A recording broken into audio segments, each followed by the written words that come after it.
কিছু ভালোবাসা শুধু বলা যথেষ্ট নয়, কিছু ভালোবাসা শুনে নেওয়ার পর আরো কঠিন হয়ে যায়। গত পর্বে বন্যা ভেঙে পড়েছিল কি নিজের অহংকার, নিজের ভুল সব একসাথে রেখে সে শুধু একটাই কথা বলেছিল, আমি তোমায় খুব ভালোবাসি। কিন্তু আজকের কোণে দেখা আলোতে সেই প্রশ্ন একটাই, ভালোবাসার জবাবে আলো কি দিবে? ফিরে আসে নাকি চিরতরে দূরত্ব? বন্যার কথাগুলো বলার পর ঘরটা অদ্ভুতভাবে চুপচাপ হয়ে যায়। কেউ কিছু বলে না, কেউ চোখ তুলে তাকায় না। আলো দাঁড়িয়ে থাকে, তার চোখে জল নেই, কিন্তু ভেতরে যেন ঝড়। বন্যা ভাবে হয়তো এখানেই আলো এগিয়ে আসবে, হয়তো বলবে চলো সব নতুন করে শুরু করি।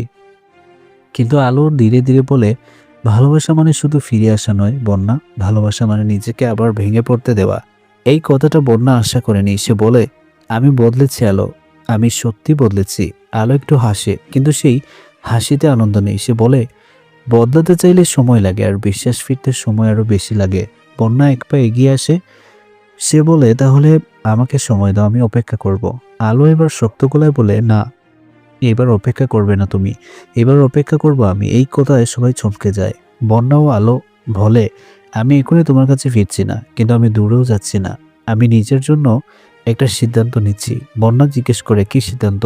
আলো গভীর নিঃশ্বাস নিয়ে বলে, আমি আগে নিজেকে বাঁচাবো, তারপর ভাববো এই ভালোবাসা আমার জীবনে থাকা উচিত কিনা।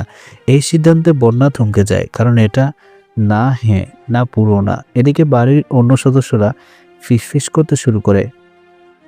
কেউ বলে আলো স্বার্থপর, কেউ বলে সে সাহসী। কিন্তু আলো কারো কথা শোনে না। সে নিজের ঘরে ঢুকে দরজা বন্ধ করে দেয়। বন্যার মুখ প্রথমবার ভালোবাসা পাওয়ার পরও সে নিশ্চিত না সে জিতেছে না হেরেছে।